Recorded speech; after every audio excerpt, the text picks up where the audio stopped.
Shin Kim from South Korea, and he's a Ph.D. candidate at the Department of Oceanography in Pusan National University. He's better known as the ground man in his corporate form here. So he's going to talk to us about his research on coastal submesoscale dynamics using UAVs. Shin, take it away. Yeah. The length scale is typically about 0.1 to 10 kilometers with evolutionary time from hours to days. And as I mentioned earlier, in the figure below, you can see that the submesoscale is dynamics occupy an intermediate range between larger balanced scales like the mesoscale and the smaller unbalanced scales like turbulence. And they play an important role in energy transport, mixing and re-stratification, even biological processes in the ocean.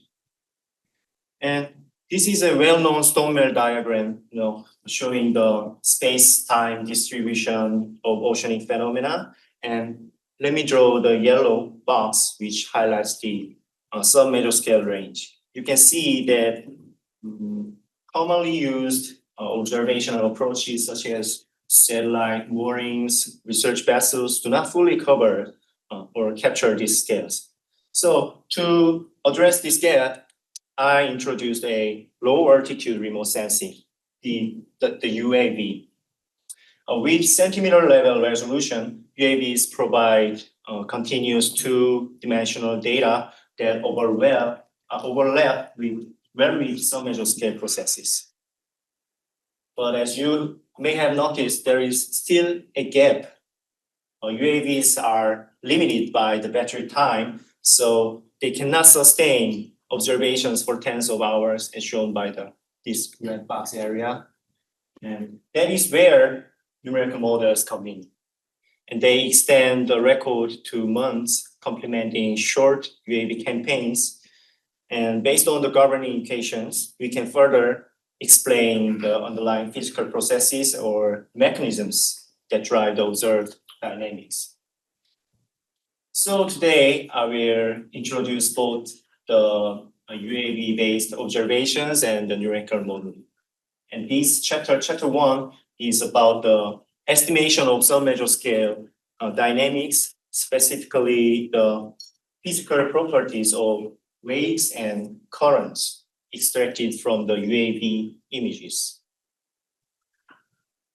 As I mentioned earlier, submesoscale phenomena are difficult to observe by conventional instruments because of their spatial, temporal scales. But recently, UAV technology has advanced so quickly and is now widely used by field technicians just like me. And they have proven to be an effective tool for monitoring the coastal environment.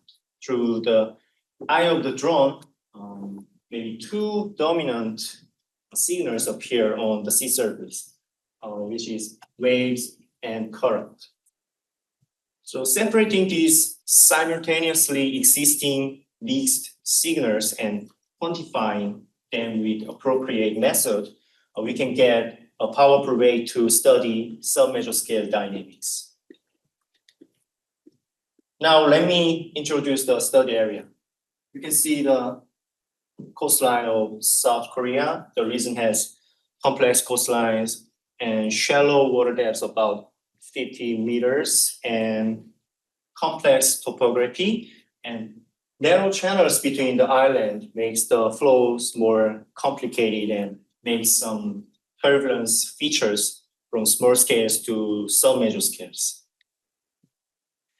In the field, the UAV was operated in a hovering mode, which means in fixed area and above the target region, and each image pixel was directly projected onto geographic coordinates using the GPS, IMU kind of sensors in the UAV, and I used the collinearity relationship between the images and the real-world coordinate.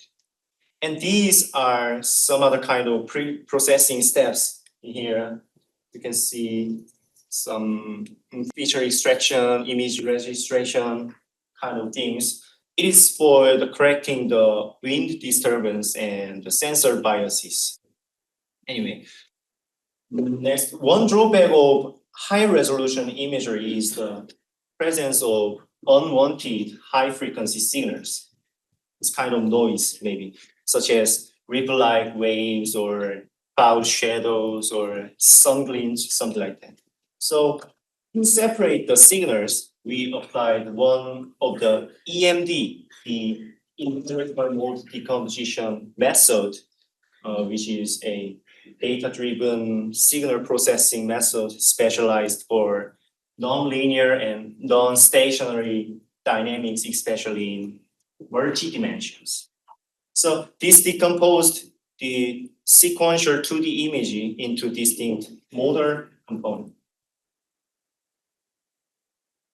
And for the wave signals, we used a two-dimensional Fourier transform to extract wavelengths, wave number, and propagating directions, kind of that.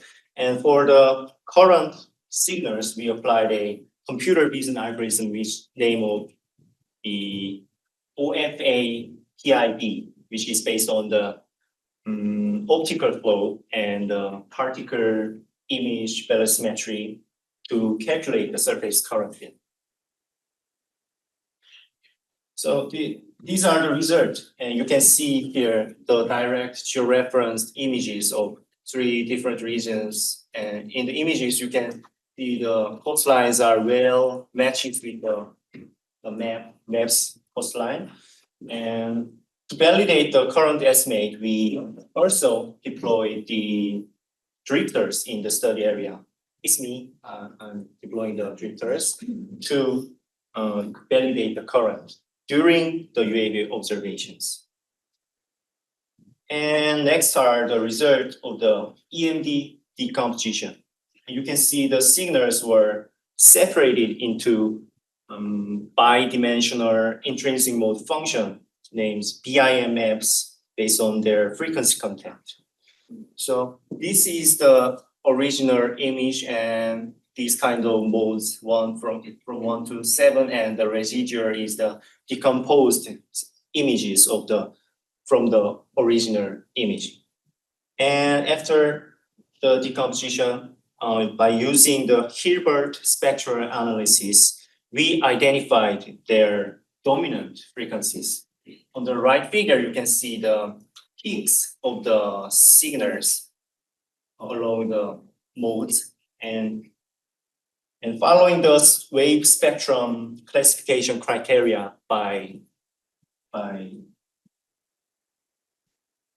Munch in 1950, we applied a threshold of 0.1 hertz to separate the wave signals and current signals. So components above this frequency were classified as waves, and while those below were classified as current.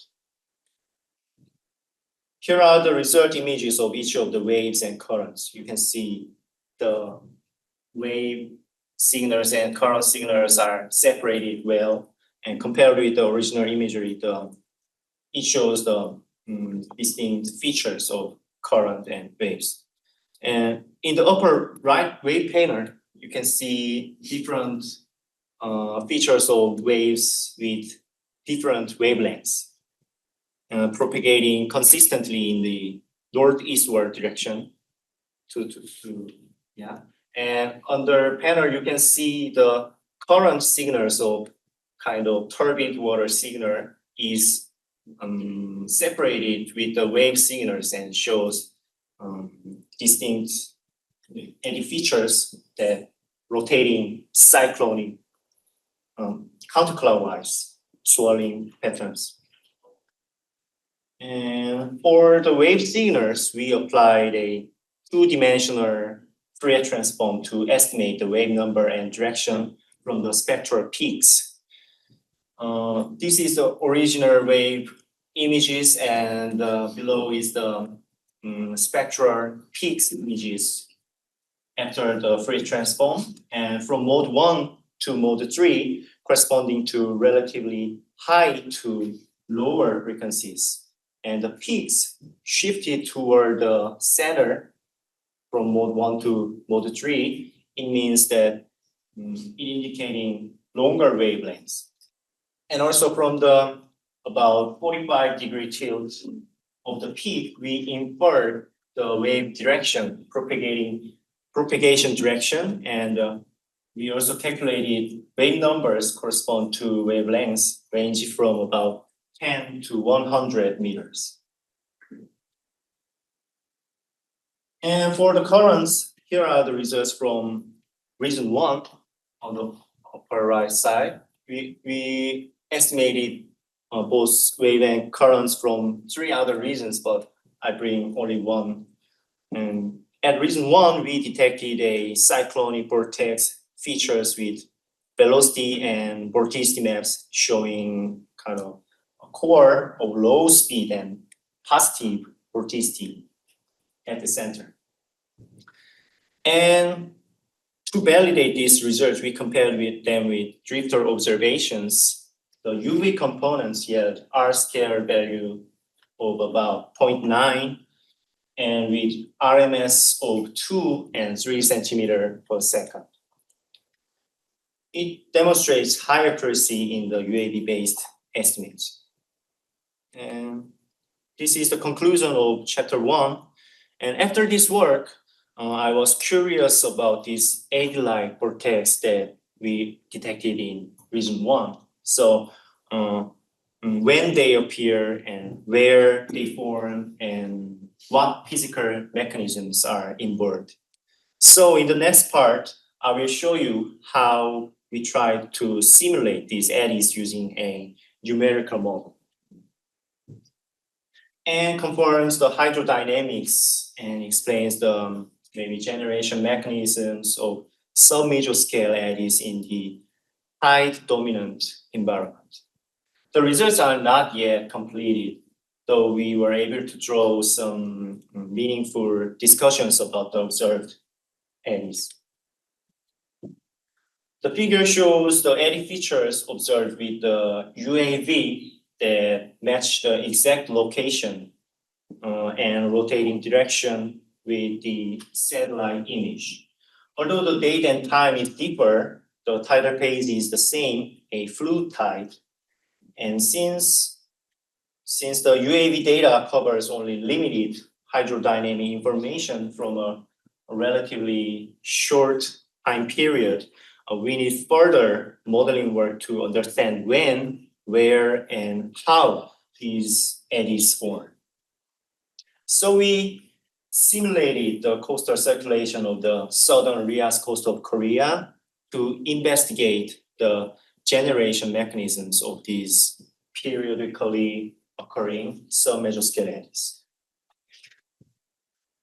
We used a numerical model named Depth 3D, a coastal model with a 2-stage nesting to resolve the target eddy region and 30-meter resolution. And as boundary conditions, the forcing was purely tidal with no other atmospheric forcing or subtidal currents component. Because the study area is a tide dominant and barotropic environment, we did not consider the stratification, which is weak or absent. Even so, most current and eddy patterns were successfully resolved in the model. And the details of the model setup is summarized in the table below, and you can see the grid system and the symmetry system of the model on the left figure. Yeah, and from the depth average current field, we calculated several diagnostic parameters to characterize the eddy generation and evolution. Looking from the energy perspective provides additional insight. So to go further, we used a coarse graining approach, which separates the mean flow and fluctuations at the chosen length scale.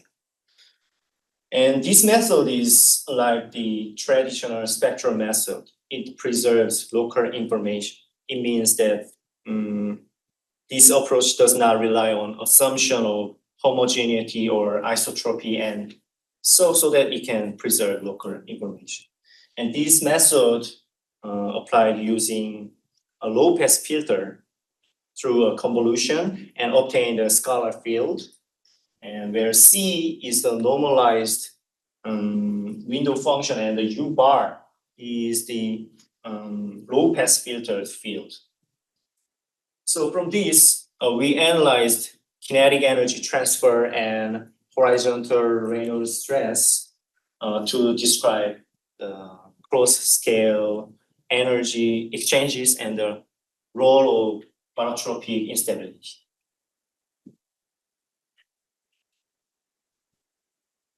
Here are the simulation results.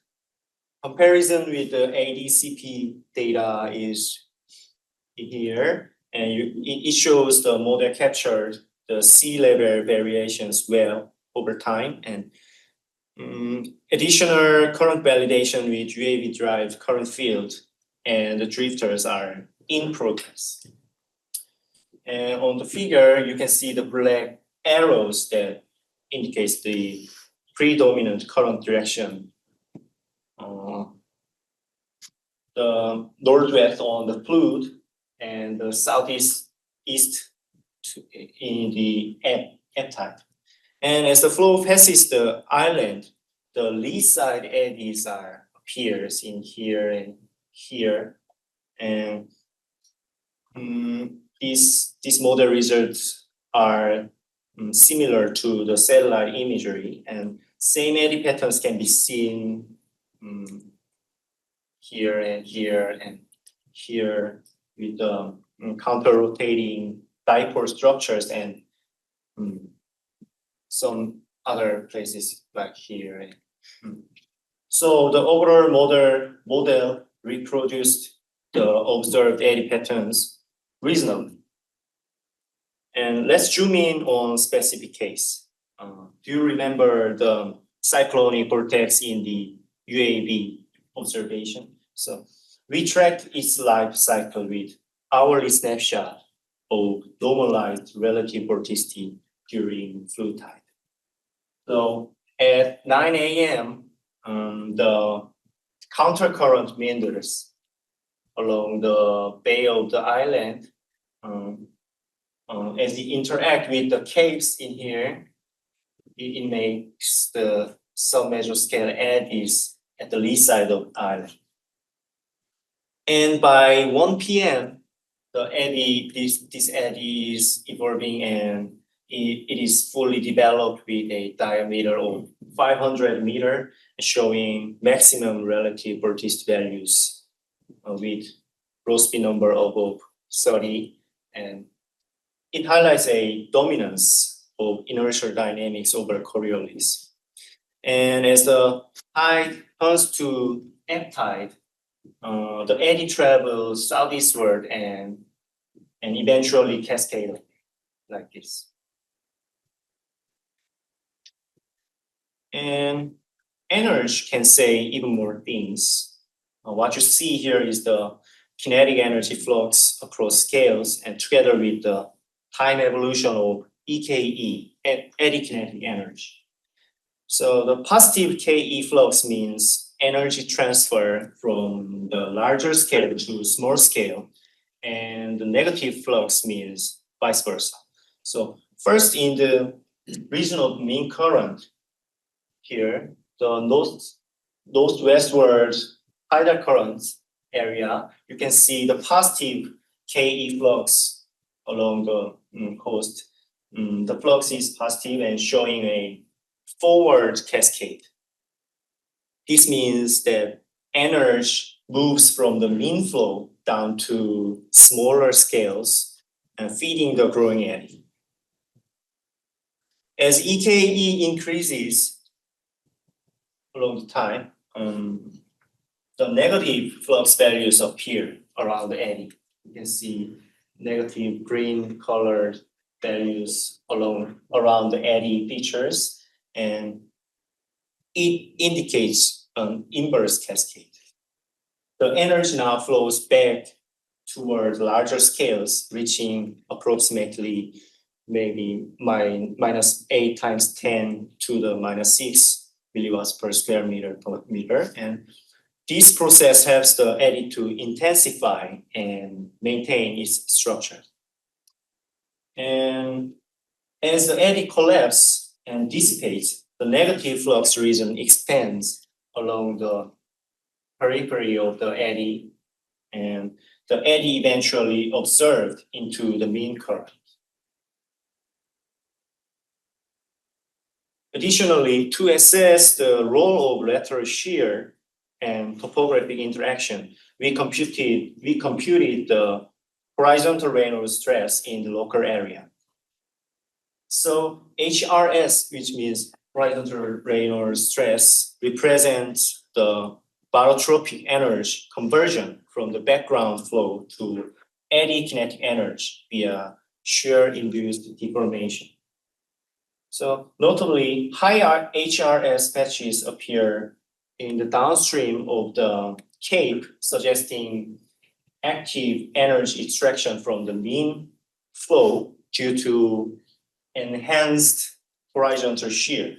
And below, overlaying HRS contours on the vorticity map shows that energy conversion coincides with the eddy structure. So these results support that in this unstratified, high dominant coastal environment, the barotropic shear instability induced by tidal flow interacting with some kind of complex topography may have generated these eddies. But exact mechanisms still requires careful interpretation and further analysis. Now we are deriving the total energy equation from the shallow water equation. And looking ahead, we plan to quantify the energy budget among mean kinetic, mean potential, eddy kinetic, and eddy potential energy to discrete both local and non-local flow interaction more precisely. So this is the conclusion of chapter 2. And that's all. Thank you. Any questions? In your energy inverse cascade, what's your mechanism of, or what do you think is the mechanism that leads to the energy cascade, inverse energy cascade? Inverse energy cascade. As the eddy dissipates, the energy in the eddy structure is maybe transferred to the mean flow. It means the mean flow takes the energy from the eddy, and it means eddy and the eddy flows and mean flows are interacting over time. Any other question? So for your UAV flights, just general questions about that process. What elevation above the surface were you flying? Yeah. The altitude was 500 meters. Okay. Yeah. The GSD, the pixel size was 20 centimeters.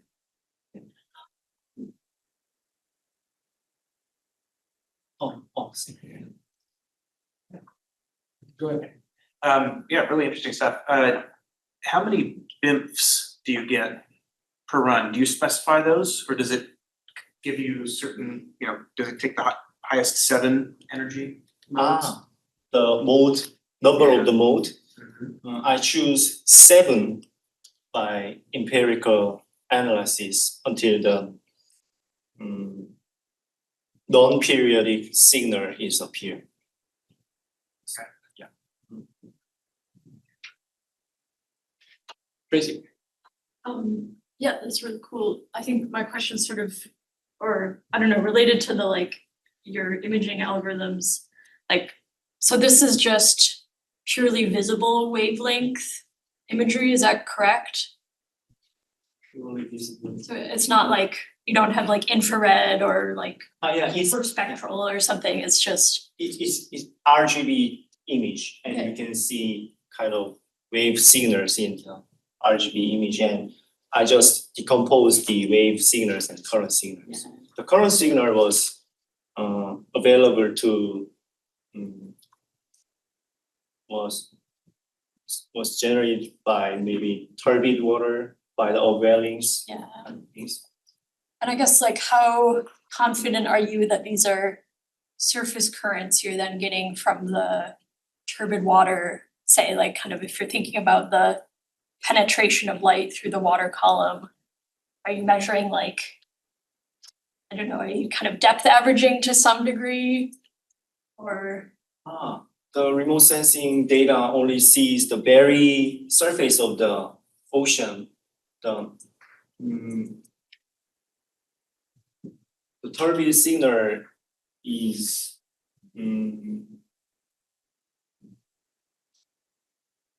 it's not depth averaged. It's just a surface signal. okay. Thanks. Adding on to that, would utilizing multispectral, hyperspectral thermal, could you see any other form of imagery helping your analysis or be of interest? Maybe multispectral or kind of thermal infrared can also help to distinguish the turbid signals, or maybe the temperature gradient or chlorophylls kind of things. But for the wave and currents, the RGB was enough.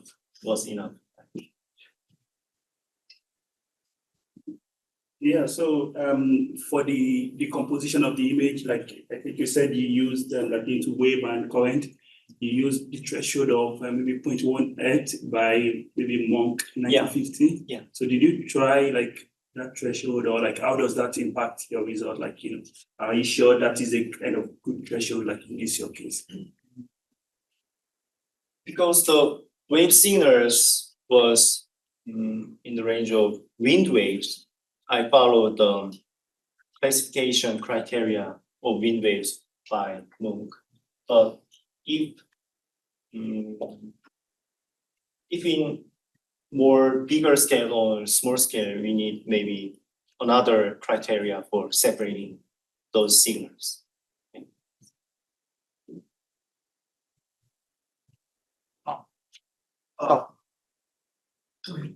In your energy flux notation, slide 20, slide 22. So in your energy flux notation, yes, is there a provision that your energy flux is moving in the inverse range, where because of that you have a minus value? Energy. In the very last line. No. Oh yeah. Is that coming in from your energy flux equation that you're using, or which allows for 2D turbulence, or because in 3D turbulence it should always be positive and downwards? Basically, it calculated from the kinetic energy flux, this theory, and Does this assume dimensionality? dimensionality. I use the depth average UV field component, and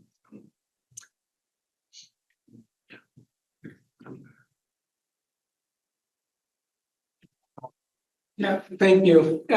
So I might have missed this, but in your modeling efforts, in the second part, how did you drive your model? What were the forcing conditions for your model? And what is the spatial resolution and vertical discretization of your model parameter?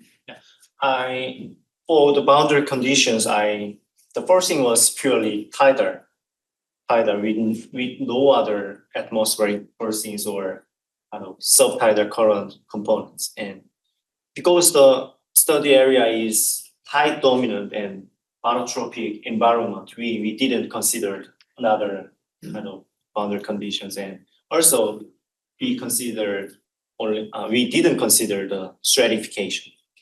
And the horizontal resolution was two-stage nested by 150 meter and 30 meter, and nested area is focused on the UAV observed eddy area. So there's no larger scale circulation Oh, that would affect things at a larger scale, subtidal kinds of oscillations or wind driven circulation. Only tides. Only time. So no tide, nothing else, only tides. yeah, only time. I'm sorry, what did you say your horizontal spatial resolution was, grid size? In the nesting area, the 30 meter. 30. Yeah. What was the larger scale? 100 meters, 100, okay. Okay, thank you. So because you're using an empirical decomposition, are you concerned that you might be bundling together turbulence with wave motions? Because there's no knowledge of dispersion for wave physics. So I'm saying that modes 1, 2, 3, 5 might have Yeah, current information in them, right? sorry, I can you explain it? Well, so you construct the current as being 4, 7, and the residual. Yeah. But I'm saying, could there be current information within the other empirical modes? And I guess, how would you know if there was or was not? Actually, the EMD method has kind of problems, the mode mixing problems. So actually, the wave and current mode signals are maybe a little bit mixed between the modes, but dominant signals can be separated.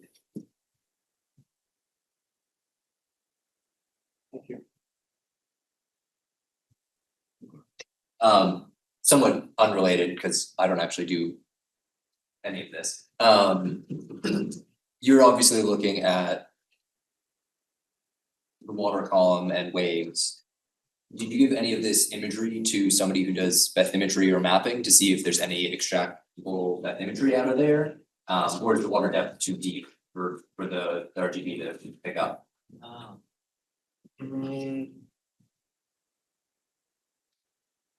Actually, the remote sensing data cannot penetrate the deeper depths. I think I can't retrieve the depths from my data, but in some studies, they use drone data to retrieve the depths in the region, especially in the shorelines, where the water is clear and some kind of lights can be penetrated more deeper. Then you can use that kind of data to estimate depths.